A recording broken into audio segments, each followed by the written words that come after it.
Assalamualaikum warahmatullahi wabarakatuh. Di sini saya akan membacakan tugas presentasi dari kelompok 3 yang beranggotakan saya sendiri, Anis Wijayanti, Asia Fajarani, dan Dita.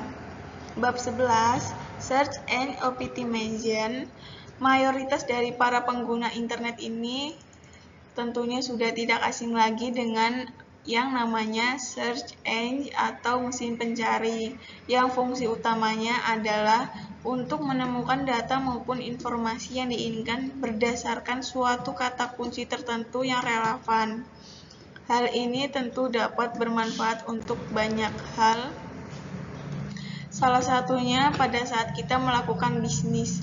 Ada banyak sekali search engine yang dapat digunakan di internet, namun salah satunya yang paling familiar di masyarakat adalah Google. Dengan memasukkan kata kunci pencarian dan kemudian dalam sekejap kita akan ditampilkan SERP atau Search and Result Page. SERP ini berisi semua hasil pencarian yang relevan dengan kata kunci yang kita masukkan di awal. Anda mungkin pernah mendengar istilah posisi menentukan prestasi. Dalam konteks ini, hal tersebut akan sangat relevan jika kita adalah pengelola bisnis yang salah satu upaya pemasarannya adalah melalui website. Tentu kita harus memperhatikan posisi website kita tersebut pada SERP. Disinilah kita perlu melakukan apa yang dikenal dengan Search and Optimization atau biasa disingkat SEO. Teknik SEO itu sendiri biasa dibagi menjadi on-page SEO dan off-page SEO. Yang membedakan keduanya adalah di mana kita melakukan optimasi agar mempengaruhi posisi suatu website dalam SERP tersebut. Para praktisi SEO sendiri kerap menyebabkan proses ini dengan sebutan keyword research. Setelah melakukan banyak hal, ini merupakan sebuah kegiatan yang dilakukan dengan mencari dan menganalisis perbandingan beberapa kata yang tepat dan relevan terhadap apa yang sering digunakan menggunakan internet ketika melakukan pencarian menggunakan search engine. Hasil yang didapat dari keyword research ini merupakan suatu atau beberapa kata kunci yang pada akhirnya digunakan sebagai konten website, sehingga pada akhirnya akan meningkatkan peringkat website tersebut dan tentunya meningkatkan jumlah pengunjung. Adapun cara mudah yang sering dilakukan untuk melakukan keyword research ini, yakni kita dapat menggunakan Google Trends yang dapat diakses pada alamat Google. Google Trends merupakan sebuah aplikasi web yang digunakan untuk menampilkan data statistik dari suatu kata kunci pencarian tertentu yang dapat kita saring berdasarkan waktu. Untuk riset yang lebih spesifik, Google Trends juga menyediakan fasilitas untuk membatasi hasil statistik yang ditampilkan. Seperti diantaranya adalah filter berdasarkan negara, waktu, kategori, website, dan lain sebagainya. Bab 12, Search Engine Marketing. Ekonomi digital di tengah krisis pandemi COVID-19. Selama masa pandemi, adopsi dan penggunaan e-commerce, media online, dan pengiriman makanan telah melonjak, sementara transportasi dan aplikasi online travel telah mengalami tantangan yang signifikan. Selain itu, laporan Google, Teamsec, dan Bain & Company melalui laporan CEA e-Company 2021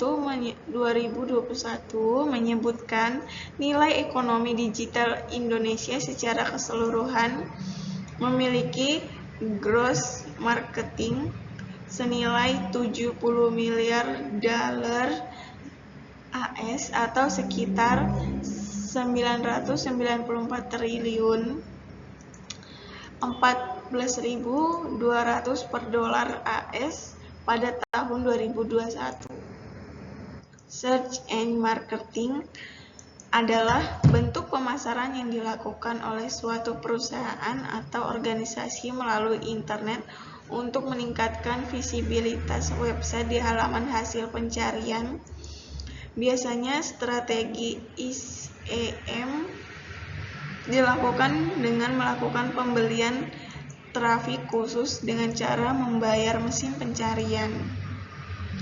Search engine marketing sejauh ini merupakan sumber pendapatan terbesar bagi Google, yang merupakan pemimpin pasar penyedia mesin pencarian di sebagian besar di dunia.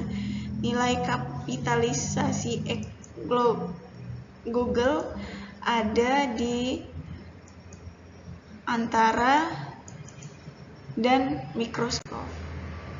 Manfaat penggunaan Search and Marketing (SEM). Yang pertama, guna menciptakan lead baru atau calon konsumen. Yang kedua, menjual suatu produk. Yang ketiga, membangun merek atau brand awareness. Yang keempat, mengalihkan trafik dari pihak pesaing atau kompetitor. Karakteristik dan cara kerja SEM. Karena pada dasarnya SEM yang efektif dapat menempatkan website perusahaan atau organisasi pada halaman pertama dalam mesin pencarian. Cara kerjanya yang pertama, pencocokan dengan query penelusuran. Yang kedua, peringkat query. Yang ketiga, menampilkan hasil pencarian. Manfaat SEM untuk pengembangan bisnis. Yang pertama, hasil yang cepat. Yang kedua, target marketing. Yang ketiga, sesuai dengan budget yang dimiliki. Kelebihan penggunaan strategi search and marketing. Yang pertama yaitu SEM dapat dijangkau oleh banyak audiens. Yang kedua, mempunyai pilihan target sesuai dengan yang diinginkan. Yang ketiga, meningkatkan lalu lintas kunjungan website. Yang keempat, dapat mengontrol budget. Yang kelima, efektivitas diukur dengan jelas dan mudah.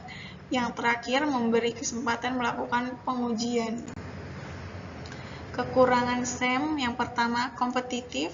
Yang kedua, membutuhkan waktu lebih. Yang ketiga, algoritma berubah. Yang keempat, minimal konten visual.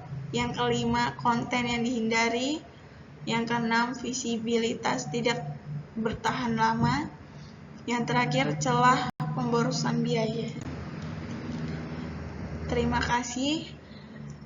Sekian dari presentasi saya dari kelompok 3. Saya akhiri. Wassalamualaikum warahmatullahi wabarakatuh. Apa ini, Tak?